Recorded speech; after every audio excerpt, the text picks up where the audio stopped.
Good morning, everybody. Every day. Welcome to the Going On Daily radio broadcast. I'm Sharon with my excellent co-host, Chuck. How are you this morning, Chuck? I'm excellent. That's a wonderful way to describe me this morning. Happy to be here. What makes it excellent? What makes it a Well, great you day? just said I was an excellent Oh, co-host, so I yeah, figured, well, yeah, I'll absolutely. just be excellent. We'll go with that. That could be our theme for this Monday morning, and I have a feeling we're going to live up to it and probably even exceed it. Surpass it. Holy smokes. Okay, well, you set the bar high, my friend. Let's see if we can achieve that. We can. I'm sure of it. Okay, so we are joined this morning. We have a special guest, a very special guest on because it's Pet Week. It's Pet Week here on Going On Daily. And so we are doing a pet themed week. And we have a very special guest joining us today. And I just have to look to get the pronunciation of her name correct because I don't want to make a mistake here. You want me to take a stab? I've Yep, been practicing. absolutely. You go ahead. Ladies and gentlemen, we are happy to have a live guest on our show on Monday, which is a rarity. And we are very honored to welcome Siobhan McCann to the podcast.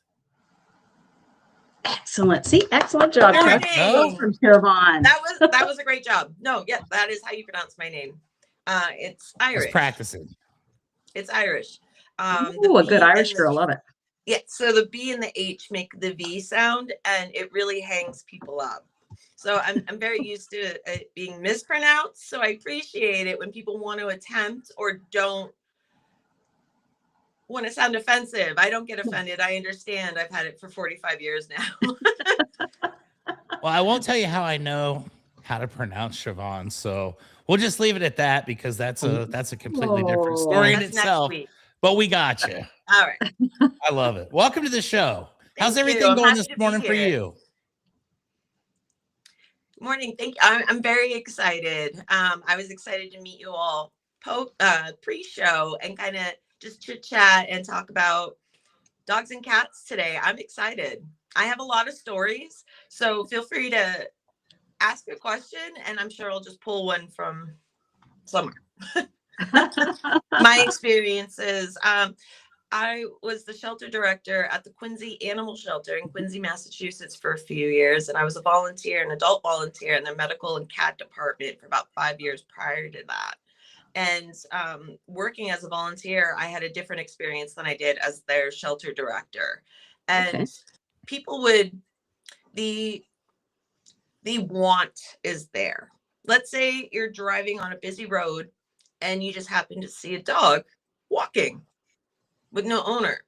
Maybe it has a collar or a leash, but the owner we're not sure. And a lot of people want to help and they want to do the right thing, but they also don't want to cause a car accident or they don't want to get themselves hurt.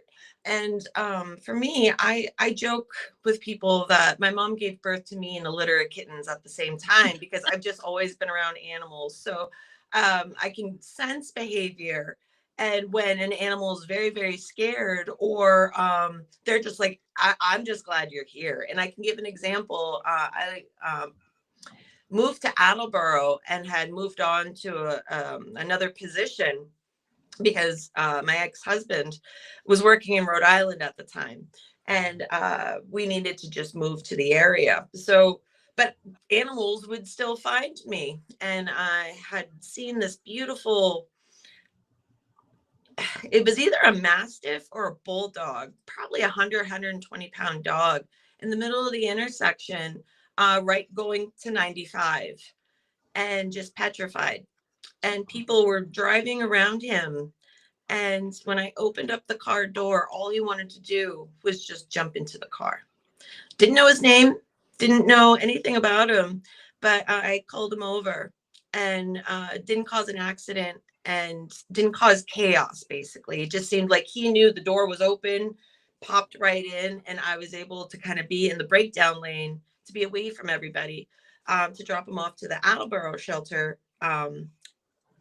Most dogs, they should be microchipped at this point. Microchips have been around, I think, easily 20 to 25 years now with the technology changing. Dogs at this point should be microchipped, at least in the Northeast. Down here, it's different. To where vet hospitals and animal shelters have universal microchip scanners to see where the dog lives. And that information should have your phone number and your address if it's registered. That way the company or the vet hospital can contact. Now, me as a regular person who found this animal, I can't get that information. However, the veterinary office can. Then they can call the owner to make arrangements like, hey, we're going to keep this dog here until you can get here. He's going to be safe otherwise. And a lot of people don't know that. Yeah, that was really brave of you to, you can tell that you're an animal lover, because a dog that size, most people would be afraid. I know I would be afraid Absolutely. And he was to just a let a big stray dog in my car. marshmallow. He just licked Aw. me right in the face. He didn't know who I was, but he was just so happy to be helped. And honestly, if it was a Chihuahua, I'd probably be more terrified. But That's the reality right there. I've only Yeah. been bit by 4 dogs in my life, and they were all little wiener dogs. So Mhm. I can Wow. appreciate that. I would Yeah. let the big dog in without any hesitation, but I would kind of, I'd have to double check with the small ones. They're feisty for sure. I'd have gloves, like gauntlets for a Chihuahua for sure. A terrier, little silky, anything under 10 pounds, 100%. Yeah. So 10 pounds is the limit. That's Yes. the line right there. Anything under 10 pounds, you got to keep one eye open and don't turn your back. And then cats are a little trickier because a lot of people can be scared of cats, just like people can be scared of dogs. I just read cats' behavior. Not all cats like being picked up. However, cats do like being scratched. And what mom cats do is that they groom their kittens here. So when I meet a new to me cat, what I do is I put my little finger out, like I'll fold my index finger, let them scent mark me. And that's how we communicate, to see if it has a collar, any kind of identification. Because Northeast, now when I say Northeast, I'm currently in Western North Carolina right now. Down here, they may not be microchipped. Animals roam here. They're allowed to roam. There's acreage. Like I'm staying with my mom currently. She's on 12 acres. So we've got 7 barn cats right now. They don't have collars. No. But in the Northeast, people who have indoor outdoor cats, like let's say in are you located in Rhode Island or are you in Massachusetts right now? I'm in Texas. Oh, you're in Texas. Never mind. So I'm just making the assumption. So I came down from Massachusetts. And so figure, depending on your region, you're going to have indoor outdoor cats that are comfortable with that. And you're going to have some city cats that are like, no, bring me back in. It's too cold. Some cats will have a collar and they should be microchipped as well if they're spayed and neutered, because typically they do that with the procedure. If they're adopted, they're likely microchipped, spayed, or neutered. And it's all done in one shebang. To then, again, with the universal scanner, a lot of, not so much animal control officers, but if there's like a friends of a shelter or like a nonprofit that helps the shelter in addition for like fundraising, medical expenses, the animal shelters themselves, whether they're municipal or nonprofit, they should have crates or dog traps or cat traps, the have-a-hearts, and they'll actually assist in setting them up. If you think that there's a cat that belongs somewhere and it needs help, most cats, for the most part, they're going to bite, they're going to scratch. All they want is just to be fed or back inside if they're typically an indoor cat. So they'll also provide the supplies that you may need to help rescue said animal. Cat, So, dog, if you think that it needs to be rescued. have you ever had a rescue story that started out as absolute chaos and just horrifying and ended in pure magic? You know, the kind that just restores your faith in humanity. Yeah. So coming from Massachusetts, animals are held for a certain amount of time, whether it be 7 days or 10 days. Dogs, actually, if your dog's missing for a year, in most states, if it's been adopted out or if it's been missing, the original owners can say, hey, that's my dog. So we had Hurricane Helene down here. Mm-hmm. And the part of North Carolina that we're in, we touch Eastern Tennessee. And the river that comes through here just took a lot out. And we're going on 1.5 years. And a lot of pets went missing during that time. And the shelters have kind of been inundated since, just an overwhelming amount of animals who were displaced. And this couple in North Carolina were adamant about finding their dog. They looked in every single shelter in the Western North Carolina area. 220 miles away in Virginia, where they wouldn't have even thought to look. Apparently, it's like a Saint Bernard, Australian Collie type mix, like the big goofy. So a large dog. Yeah, big dog with like little brown eyebrows. Not something you'd easily lose or would get lost. Yeah, Kind of hard to miss. Somehow hitchhiked from Western North Carolina. People just kept finding this dog, picked it up, and it landed in Virginia, but it also didn't have a name or any history.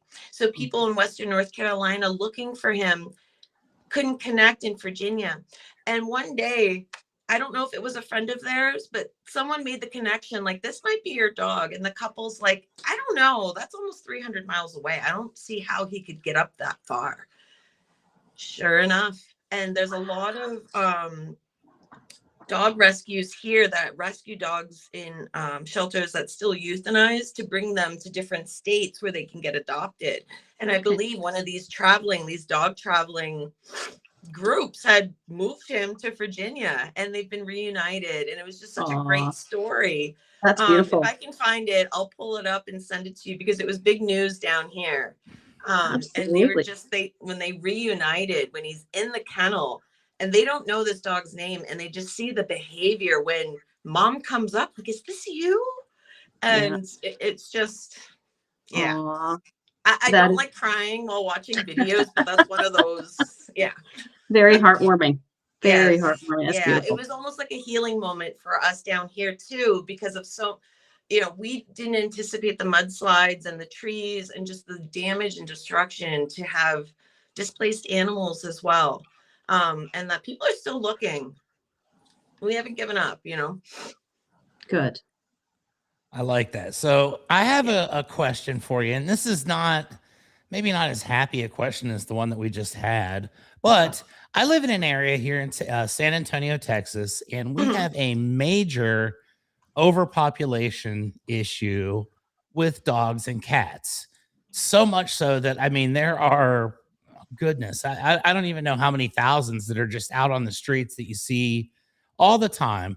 And it's really disheartening. And you want to try to do as much as you can to help as many as you can. But obviously, when you've got a major catastrophe like that, there's not a whole lot that you can do. And a lot of the animals end up having problems. My question is this: if you were to find, a stray animal, like you said, maybe one that's got a collar on, looks well maintained, well taken care of, but doesn't have identification of any sort, what are some of the things that you would recommend doing to help this animal get relocated back to its family? And if you, this is the part that's kind of hard to ask, you find the family and then they say, well, we don't want that dog. We let her go. We dropped her off in the middle of a field and just took off in our car. What are some of the things that can be done, not just to the people, for doing that stuff, but to help the animals as well? If the shelters are overcrowded, are there any programs that you're aware of or can help us to kind of, push people in the direction of to help as many as we can? Because I know that if a dog or a cat goes into the Humane Society, that they've got a limited number of days, and then we all know what happens, and it's very sad. So what can we do to avoid those things from happening, or to do our best to minimize? Sure. So I've lived in 2 other states previously to North Carolina, in California and Massachusetts. And the dog culture in North Carolina is more like what you're describing in Texas. I used to live in Charlotte. I know. It's shocking. And I find that in my experience, dogs are almost like children to some people. They are at the hip. They are in the car with them. They are in the bed with them. They are not separated. Whereas in these other states, it's almost like they are farm animals here. they're working animals here, they're property here. It's just a different lifestyle and a different culture. So I can make that mental picture because I've seen it, what you're describing. I feel like my hands are tied. In North Carolina specifically, it is illegal to steal somebody's dog. Now, coming down from a different state, I didn't realize that dogs just roamed here and then they go back home. They live on 10 acres, so that's what they're used to. So me picking up said dog is illegal. But I also didn't want the dog in the road, and I've learned that over time. So there are organizations who pull dogs out of these shelters. When you hear no-kill shelter, for the most part, 90% of the time, they are a no-kill shelter. Now that, if it's a medical issue, if it's a behavioral issue, that's when there's a committee that steps in and evaluates that. Down here, they're 4 or 5 days in the shelter, and then that's it. They have an actual end date. They put timers on them. So there's multiple groups and individuals who put their own money to get these dogs out. What I'd love to do here is kind of be a base for these dogs to be able to go out of state to then get adopted. Now, designer dogs are still a thing down here where people will pay $4,000 for a mini dog, for example. Meanwhile, I can't fathom seeing the designer dogs in the shelters already. I mean, there's Great Pyrenees, there's Dachshunds, there's Malinois, I would love to be able to get these breeds out to homes that would love to have them. They're really, I've never seen Malinois in person, let alone seeing them in kennels down here. What's a Malinois? A Malinois is what they're great for. They need to constantly work. They almost look like a German Shepherd, but they're used in sniffing drugs. They're used in military programs for either sniffing, let's say bombs, for example, missing people. They can do that too. That's just with a Malinois, it's almost in their DNA to work, and be this companion to people. They need to get constant stimulation and training. And to see puppies, especially, puppies shouldn't be growing up in shelters and kennels in these environments because they go stir crazy. They need that training. They need that energy out. So there are groups. It's just the funds are depleted to really put that into play. I have the knowledge. I have the land. I don't have $100,000 to get that going. So I would love to be able to do that myself and get these animals out. I'm sure there are other people doing that right now. But again, funds, it gets expensive when you're trying to transport these animals. If you want to spay and neuter them yourselves, if they are from hoarding cases, I'm in a lot of rescue and Facebook groups here to see where people can kind of connect and see where they can go. And some of the stories that are out there, I couldn't believe how many puppies there were during the winter months. I'm scared for spring and summer. So I'm hoping I can get into a position to, it feels like my hands are tied, and I'm hoping to be able to connect with more people who are in the field to kind of, the momentum, the want is there. It's just, it's very expensive. Yeah, for sure. I think donations would help. I think if people even just send $5 to their local shelter, nonprofit who works with these animals to help minimize the shelter space. There are a lot of, I wouldn't go with like the bigger names, but the individual shelters themselves, I'm sure, especially if they foster within their own homes. There's a lot of groups down here that take in babies without mothers. Let's say the mother unfortunately passed away and now they have these 2-day-old pups who need to be bottle fed. They'll keep them in their homes and then they take donations for formulas and pee pads, and they'll usually have wish lists as well, especially around the holidays. A lot of people don't consider the rescues at animal shelters. It's just kind of like back burner, but they really appreciate donations. How do you prevent compassion fatigue when you're dealing with neglect, abandonment, and these poor animals that are helpless and defenseless? And some of them have a time limit on their life expectancy when they're in certain shelters. How do you prevent compassion fatigue in those certain circumstances? I think Gen Z calls it doom scrolling. That doesn't help. Because you want to help, you want to be involved, and you're seeing these posts, but then you're doing it from your home. You're not actually in the field. And a lot of people are like, I don't even know where to begin. Yeah. So there's good and bad in everything. Mm-hmm. And when I was working in the shelter field, I was 15 years younger, and I was thinking that was going to be there was a lot of fatigue and a lot of burnout and a lot of sad stories that hit me back to back to back. And I think that prepared me for here.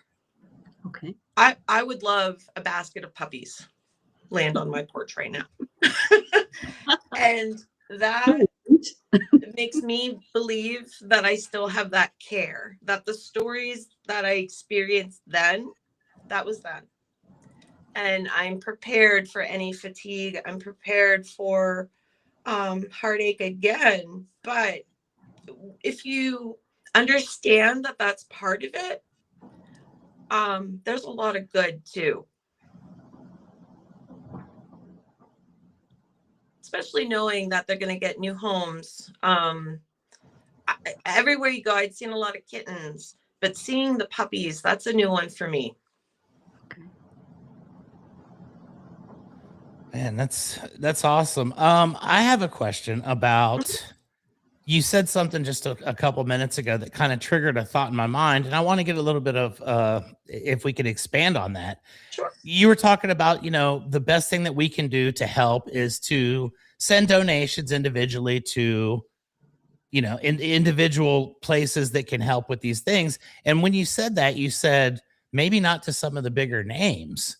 And this kind of triggered something in my mind, because I tell people this with my line of work. I tell people, if such and such is a carrier that you see on TV, they probably got too much money. Do you think that the larger name organizations that people would originally think of possibly are not utilizing those funds as wisely as some of the locals may, or potentially, using it for things that are not 100% what they should be being used for, if that makes sense? Yes. That's perfect answer right there. There we go. That was exactly what I was trying to get to. So thank you for that. I appreciate that. And I think it's very important that we make sure that the stuff that we want to do does get to the right places, so that the benefits can be, utilized to the fullest. So thank you for that. If you're a numbers person, for 1 year, we needed to fundraise, what was it? $500,000. And that was our budget for the year, for about 300 animals. And that year we took in about 500. So you're only allotted about $200, if that's probably even too much per animal. Wow. And that's any medical, that's any, let's say, one of my cats, she's a rescue. And how I acquired her was that she'd come in a box with about 10 other cats that were all about the same size, same look, with horrific upper respiratory problems. So I had taken them in. So that alone would exceed the $200 if they need antibiotics, if they need x-rays, if they need just to see how bad their lungs are, if they need nebulization, any oxygen treatments. So that 200 gets spread very thin. If they need wet food, if they need kitten food, if they need formula, if they need dry food. What a lot of people do too is, like, let's say their animal needs to switch food because they have allergies, or because they get a medical condition, and then whatever empty food or open bags of food they had previously, because they're switching over, the shelters will take that, especially if they have feral cat colonies, because feral cats don't care. They just want to eat. So if you have open bags of cat food, those shelters will take them, as long as it's not moldy.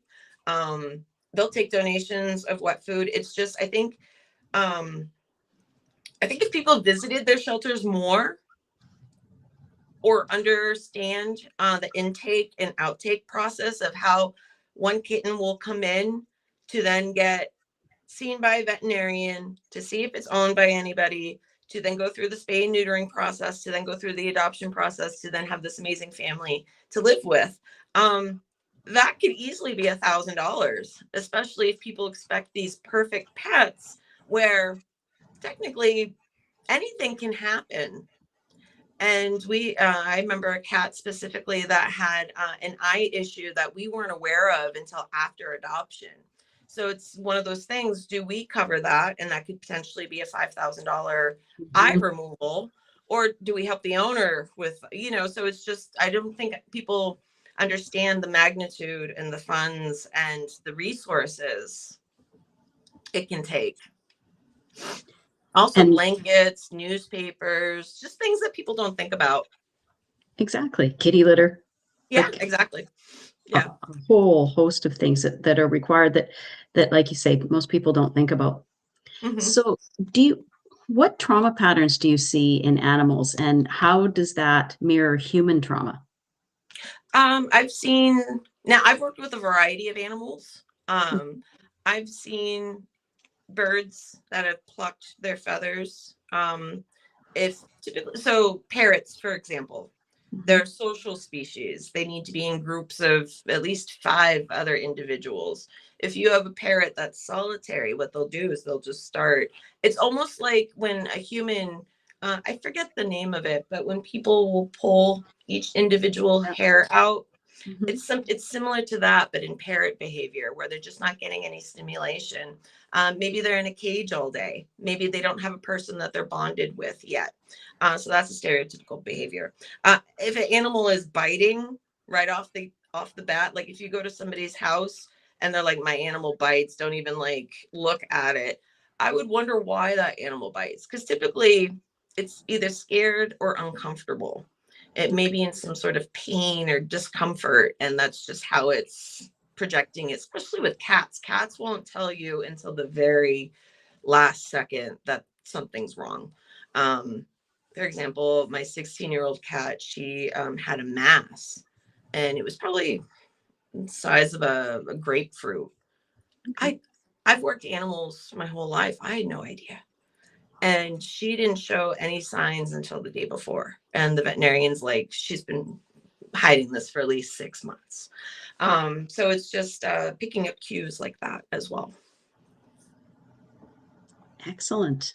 Excellent. Well, thank you so much. Do you have any more questions, Chuck? I can't thank you enough for taking the time to be here with us. I really love animals. I'm a huge pet guy. And when I heard that we were going to have a pet expert on our show today, I was very excited. And you have exceeded my expectations 100%, oh, good. Siobhan. I appreciate it. I have stories for days, so I just wasn't sure which way we were going to go. So, well, yeah, exactly. And that's how this always works out. It's like, well, we probably were planning on going a different direction, but we find something that works. And, like they say, just go with it. And then if there's any links or resources or like an example of a wish list or something like that, to give examples, I'm happy to send that over as well. Awesome. And where can people find you? Where can people get involved? I think Facebook groups, especially for their neighborhoods and for their town, and just look up animal rescue, dog shelter, cat shelter, cat. A lot of people, or shelters themselves either have their business pages or like a Facebook business page or a Facebook group where they have their communities too.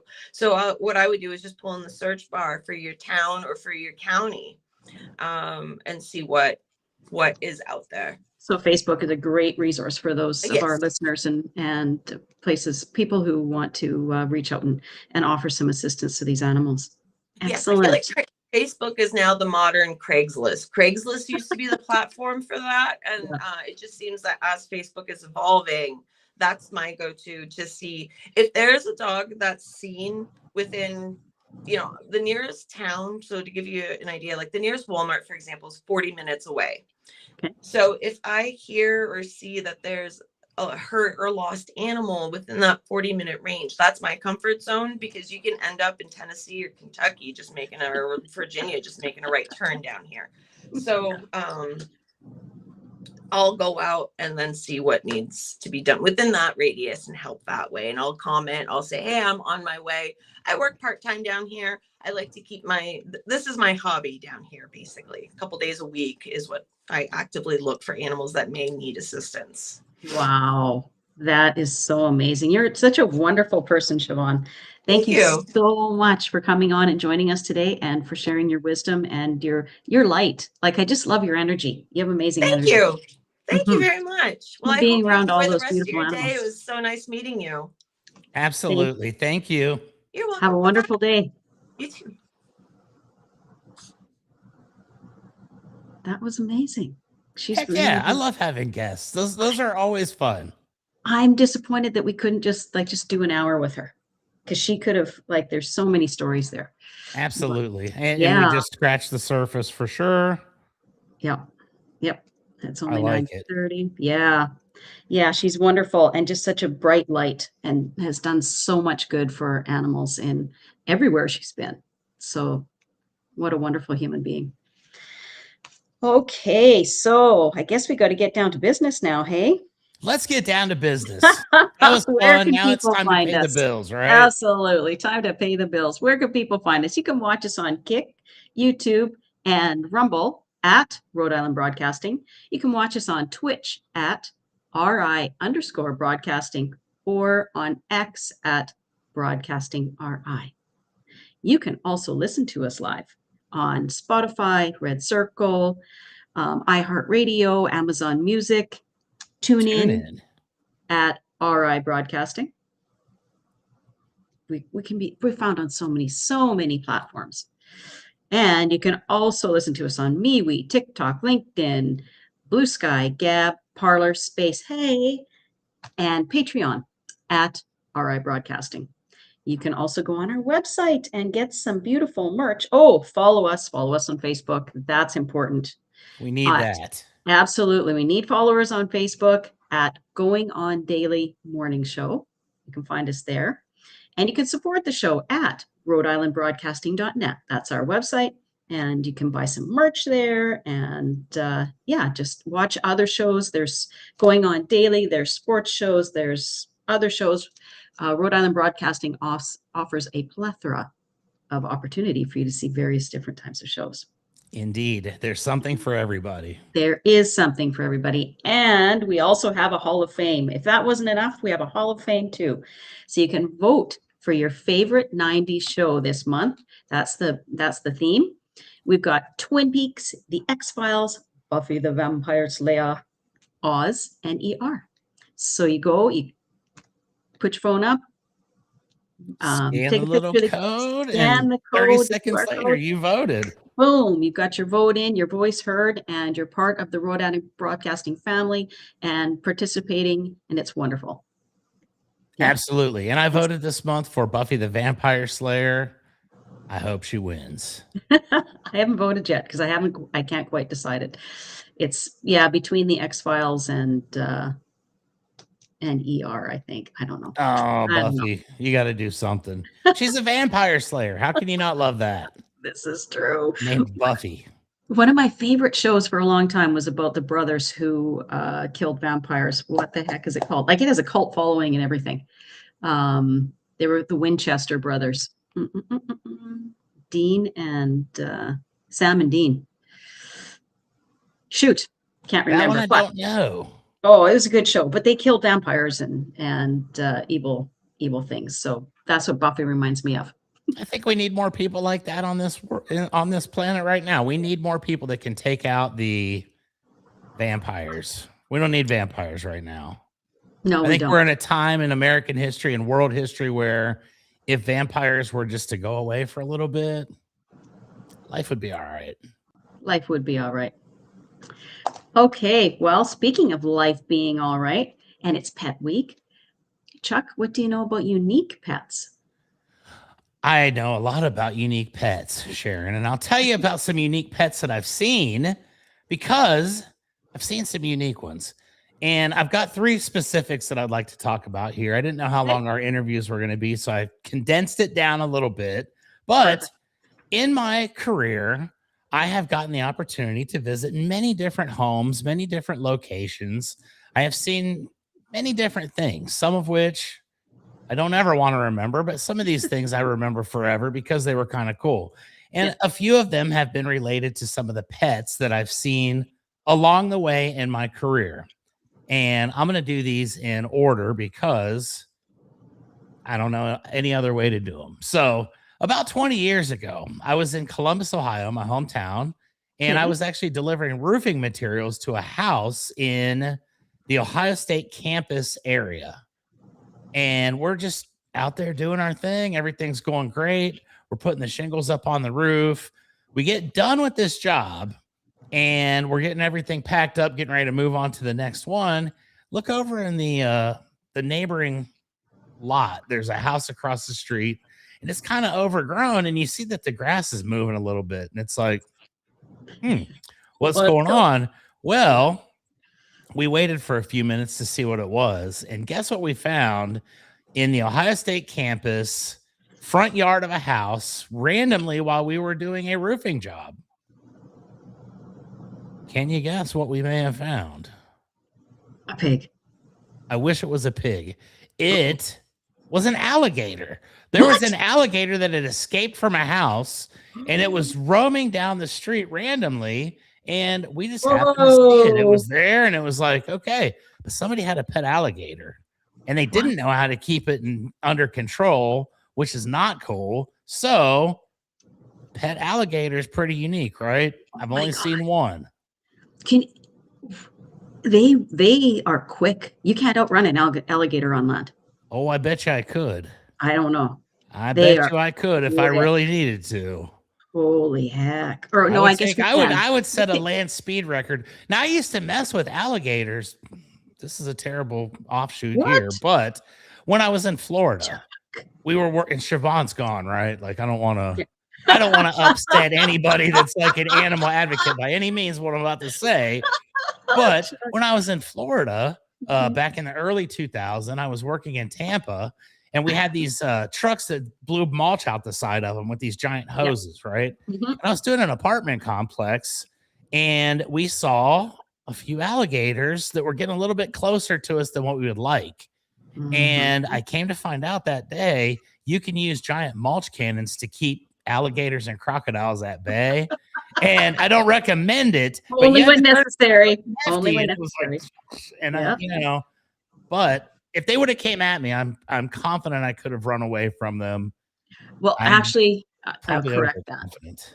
It's on land, we can outrun them. It's in the water, we can't. Like, no way. They move way too fast. See, that I'm never gonna have to find out because I ain't getting in the water where there's potential alligators. That's just not my thing. I don't even like to get in swimming pools, much less areas where I can't see the bottom of the there's all kinds of nastiness going on in there. So that alligator was pretty unique, right? Holy heck. That's a scary, to me, I would, how. Now, it didn't even scare me. Like, I don't even know why, but it was just like, man, whatever. It's an alligator. It was weird that it was in Columbus, Ohio, just chilling in the middle of the Ohio State campus. But now, did you phone animal services to have it? No, ma'am, I didn't. I'm not going to lie. At that point, I was like maybe a little immature, young, didn't know exactly how to react. So we just kind of let it go and hope for the best. Maybe he was just out on a morning walk and we didn't know. So there was no little kids in the neighborhood. Well, I would hope the kids would know to run, but again, sometimes you have to learn lessons in life the hard way. Not your circus, not your monkeys. Yeah, there you go. So that brings me to the next.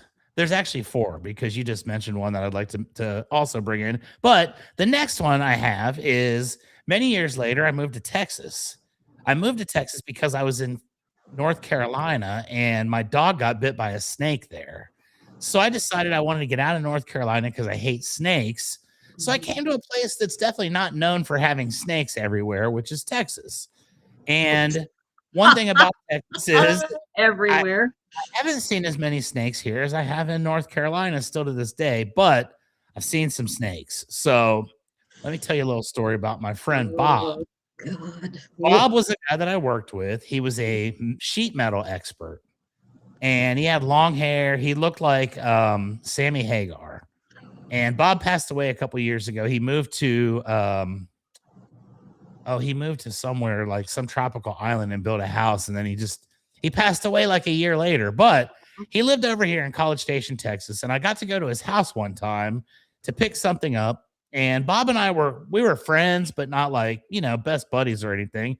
I had never been to his home before this, and I didn't know what to expect. So I walk in, and there's a like an anaconda. No. And okay, well, this gets even worse. There's an anaconda. You're just like I am. I hate them. So I started asking, like, what the hell's wrong with you? Why do you have a pet anaconda? Like, this is not cool. It had a name and everything. I remember the name was Aquilina. I don't even know what that means, but it's like, okay. And so I'm like, I'll be outside. I don't want to even be in the house because if a snake's going to attack, I'm going to end up getting. Yeah, no. And he's like, well, she doesn't attack anymore. And then he tells me a story. And this story is very disturbing. And it's I I'll can't. never have a pet anaconda. I don't know if I want to know. He survived. Okay. So Bob has a snake in the house. The snake roams freely throughout the house because they're friends, they're buddies or whatever, right? Well, you know that snakes don't like certain things like cats and things like that. And Bob has this mop on his head. So he is walking up the stairs one day and the snake mistakes his head for a cat and whoosh, bites and then starts wrapping around Bob. At this point, you'd think Bob's probably going to die. Yeah. And Bob acknowledged that as well. He said, at this point, I thought I was going to die, but I guess with fear comes superhuman strength or something, or maybe the snake got a little tiny bit of compassion, saw that it was actually Bob and like lightened up a little bit, but he was able to, escape the whole thing and get himself out of it. But he's like, there was a giant bloody, mark coming down his head. Oh. And this is why I think a anaconda is probably the worst pet that I've ever seen. And that's what happened. After he moved to wherever that place was that he went, it was an island somewhere. He had to leave the snake, and the snake now lives in this thing over here in San Antonio called the Snake Farm. And it's just a giant zoo with nothing but snakes. I've never gone to visit because I will never go in that place. So unique pets. I've seen snakes that bite people and try to kill their owners. Okay, so how did he get it to quit attacking? I don't know. Okay. I guess he just freaked out and just started like, Rah! No, I can't imagine he was like, hey, he said it doesn't attack anymore. So what did he do to? That's a great question. I would be wearing it as a belt if that ever happened to me. Even. Like that would not even be a thing. Right. There would be no second chance at that. You don't get reformed when you try to kill me once. It's like, all right, shame on me if I fall for that again. You turn into a matching set of belt and boots. That's it. I guess maybe she just got a little older, wiser, more mature. I don't know. To me, terrible decision, but he loved that snake. The snake was like 35 years old when he moved and put her in the thing. So if you want a long-term pet, a snake. No, thank you. So that was pretty gross, but now we'll go into something happy. We'll end with two happy ones, okay? After the snake deal, I move on to a different place.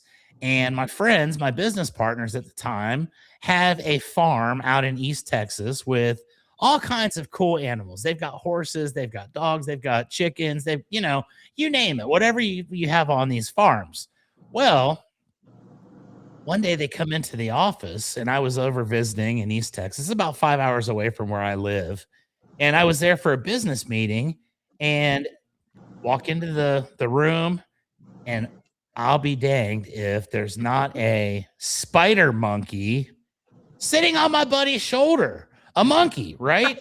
And I'm like, oh my gosh, a monkey. This is what, we need a monkey. I need these kind of things. I've got a donkey as my company mascot for my company because I like goofy animals and what they can do. So this monkey is like a part of the family. It does all this cool stuff. We go out to lunch at a restaurant and the monkey comes with us. What? And it's just sitting there, and they have it in a cage because obviously, it probably would be a little wild.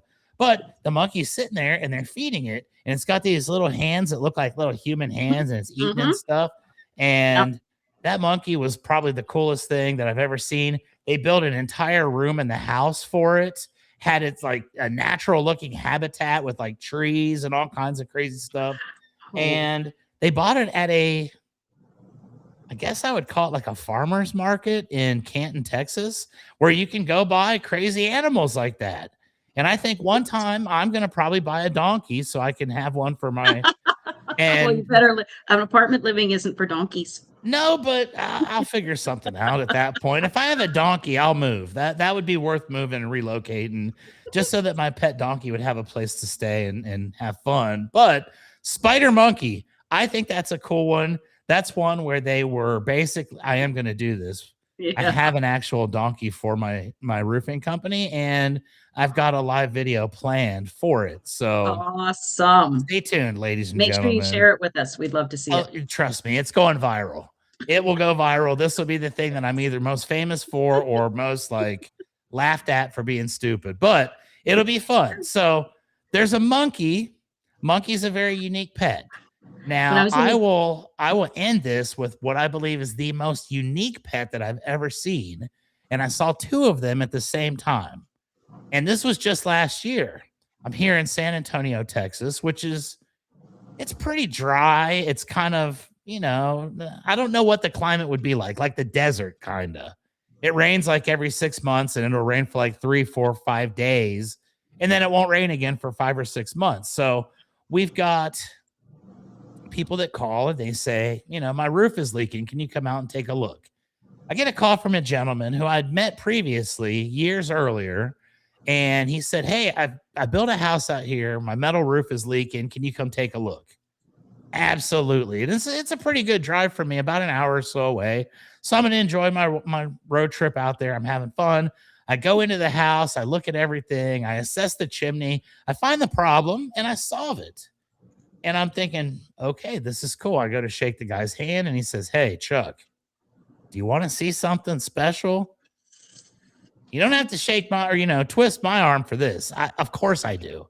I don't even know what it could possibly be, but it's going to be something cool. So we start walking to this little building that's, maybe, 150, 200 yards away from the house. We start walking out there and I don't see anything. He grabs some lettuce and he's like, here, take this lettuce. You're going to need this. Trust me. Now, I've been bitten by a giraffe before, so I'm not really excited about feeding things with lettuce because I'm like, giraffe got my finger one time, and that was not fun. But, okay, we'll do it. So he calls these, I don't remember what the names were.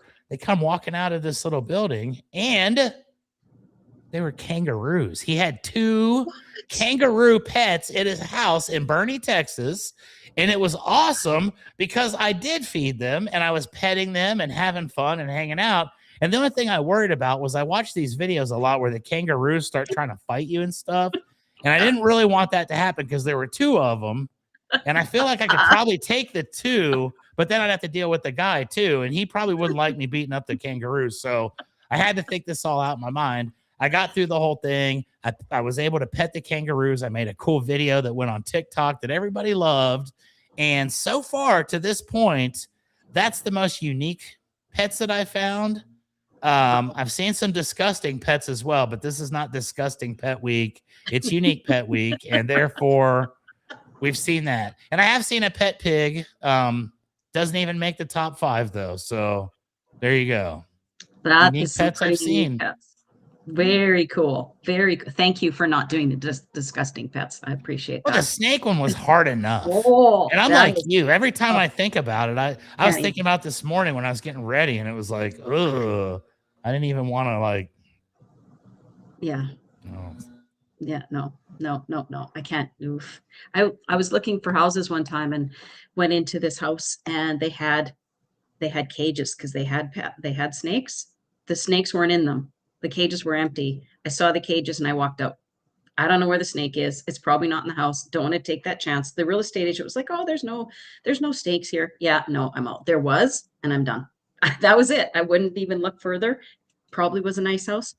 Couldn't tell you because I Yeah, wasn't. I gonna look hate at it. snakes. Like the Ooh. only thing I hate worse than snakes are rats, and I'll take a rat any day over a snake. Honest to God. Oh, it's a tough I don't want either choice. one of them. I don't want either Yeah, one of them. it's a tough choice. I'll No, take a not dog. for me. Oh, absolutely, a dog. I love Great Pyrenees. They're great. They're amazing animals. They're so gentle, just big, gentle giants. My Just- favorites are boxers, and they're just giants. They're not gentle. They're just big old. My boxers were. I had one. She weighed about 100 pounds, and she would sit in your lap. Yeah. And she didn't think anything of it. And my other one, Lily, she was just a little girl. She probably weighed about 50. Yeah. And she would annoy the crap out of her male cousins by just bullying them and picking on them. And every time she would show up, you'd see the look of despair on their face because they knew, oh man, she's here for a couple days for holiday visits, and it's not going to be good. A true female bitch. She was. She ran the entire show and was fine to let everybody know about it. And I lived out in the middle of the country. She used to go out in the pasture and eat with the cows and the deer and all that stuff. And she was an honorary cow. There's definitely a video of my dog that was out there with the cows, and they would come up to her and they'd be face to face. And there were some where she'd be out there barking at them, and I'd fly the drone over and she'd bark, and then they'd start walking at her and she'd run away and bark at them from over here. What a character. I love pets. Oh, me too. They're so much fun. They really do bring a lot to your life. Like, so much fun. They say skunks and a possum make great pets. Yeah, well, I don't know who they are, but I'm good with that. They are a little crazy, I think. I don't think they know what a good pet is. That'd be my take on it.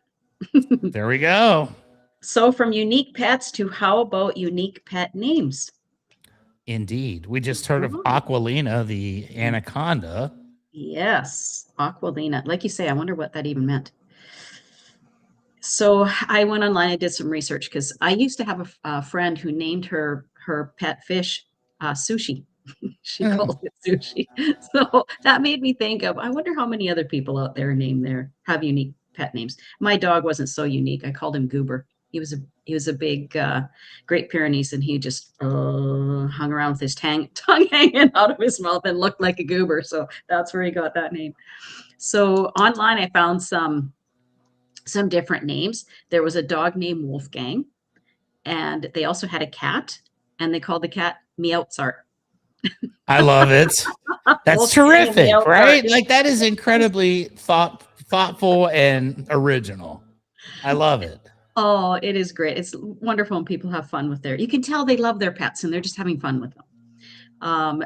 This other person had some friends who had a cat named Greg from accounting. I love that too. And he probably had that persona down pat, and you could just look at him and say, that's Greg from accounting right there. You know, he's just hanging out on the couch. So many cats come to mind that would actually fit, right? Absolutely. Ron says that he had a goldfish named Bait. Oh, Bait. Sometimes you just have to, you have to be resigned to the reality of life. And, thankfully Goldfish didn't understand what his name meant in English. And he probably thought that it just meant, Hank or Jim. Well, they only have a 1 second recall or something anyways, he forgot his name was Bait, so he's just happy-go-lucky. I can appreciate that. Some days would be a Goldfish wonderful way to live. Yes, exactly. Another person named their black cat Edgar Allan Poe. Nice. And then there's a girl in high school who had an iguana, and they named it Mary Iguana. I get it.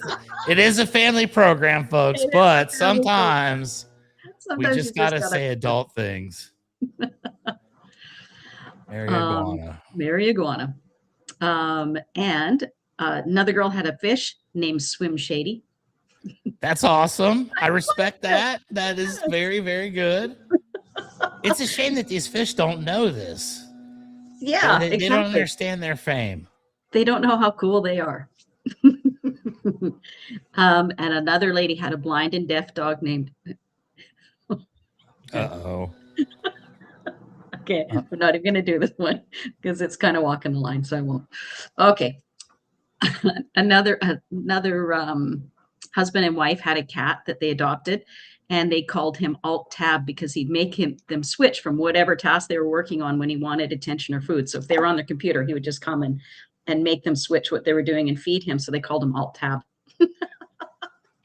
I love it. Pretty cool.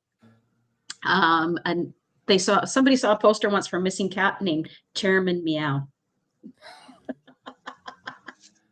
And you wonder if the cats actually know that that's their name. I think they do.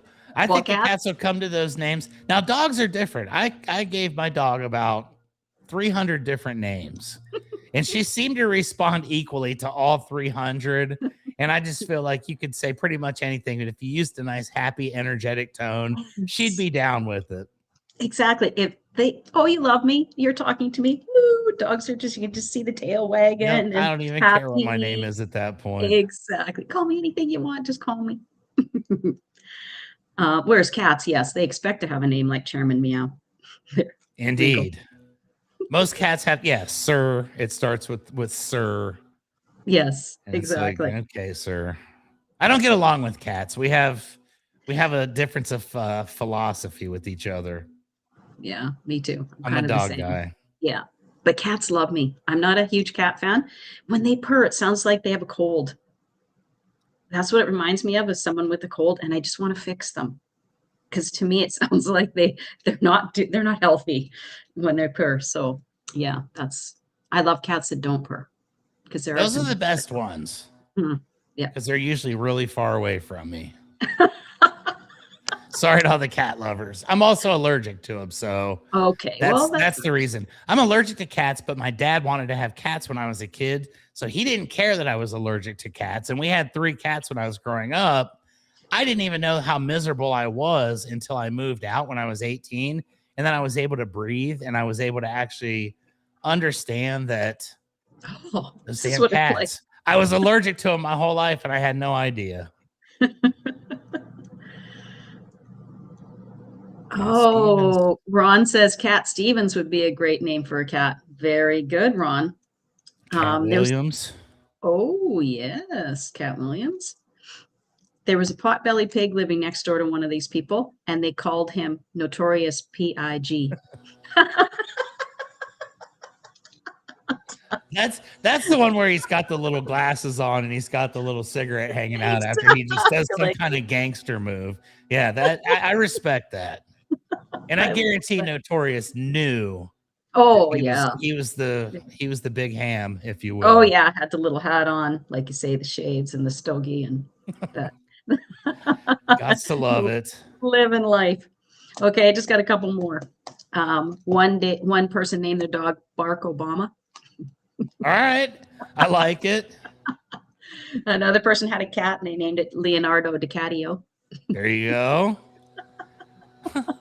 Oh man. There's a cat named Serenity Meow. Serenity Meow is a wonderful name for a cat.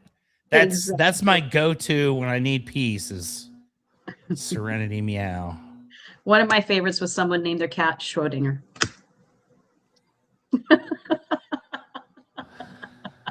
Oh, people.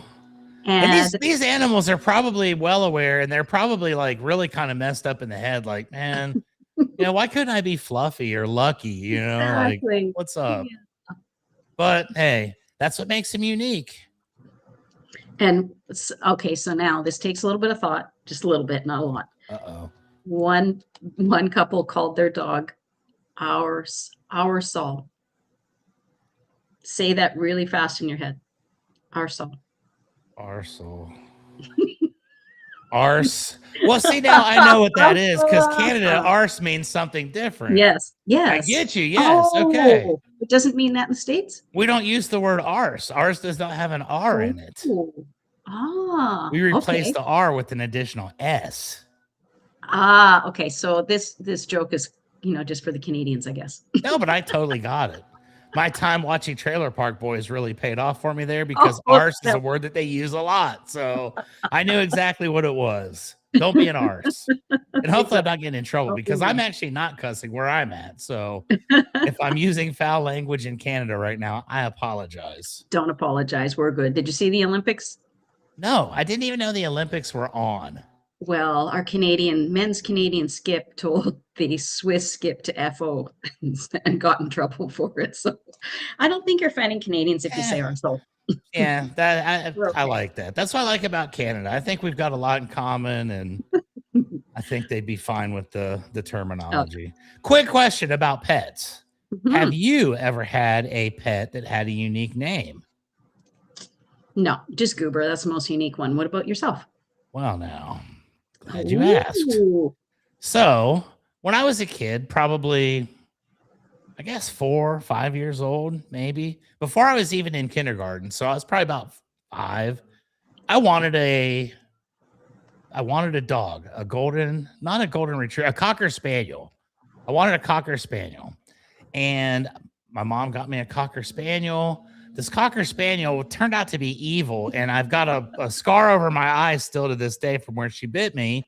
I don't know what happened to the Cocker Spaniel after that. Immediately thereafter, she was gone, and I never saw her again. So my mom was pretty protective of her kids. Hopefully they found a good home. Hopefully. She might still be flying. My mom might have booted her to the moon. I don't know. But that was a long time ago. So I wanted still a dog, and they were like, well, the dog bit, yada, yada. We went and got ourselves a dog from the Humane Society, which is lovely. Great for today's thing. And I was 5 years old when we got this dog, little miniature Doberman Pinscher.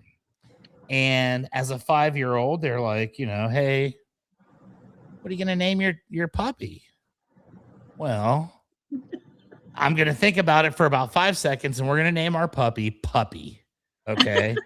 And what's going to happen when Puppy grows up? We don't know yet. But the reality of the matter is I had a dog whose name was Puppy until he was 18 years old. He was 18 and still going by Puppy. And that dog, from the time I was able to get on my bicycle and ride, would chase us.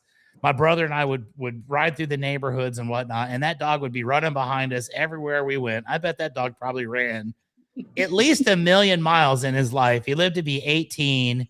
And I always thought, we probably could have done him a favor and given him like a more grown-up name at some point, but he seemed to be fine with being Puppy for 18 years. And there you go. A lot of people said that was a unique or kind of a stupid name, but I didn't think so. It's a great name because it's a term of endearment. When people go, oh, look at the puppies, their hearts melt. Like they're looking at these puppies. So to me, that's a wonderful name. I thought it was awesome. And he was a feisty little dude.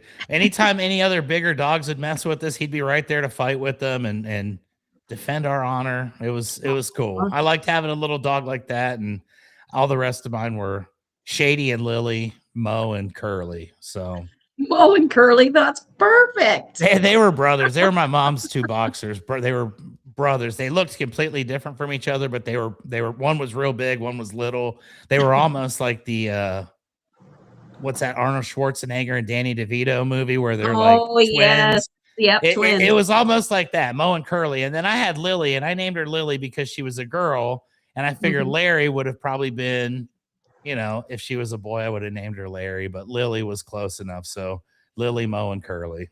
The 3 Stooges. The 3 Stooges. I love it. That's awesome. Well, we ended the show on a wonderful note.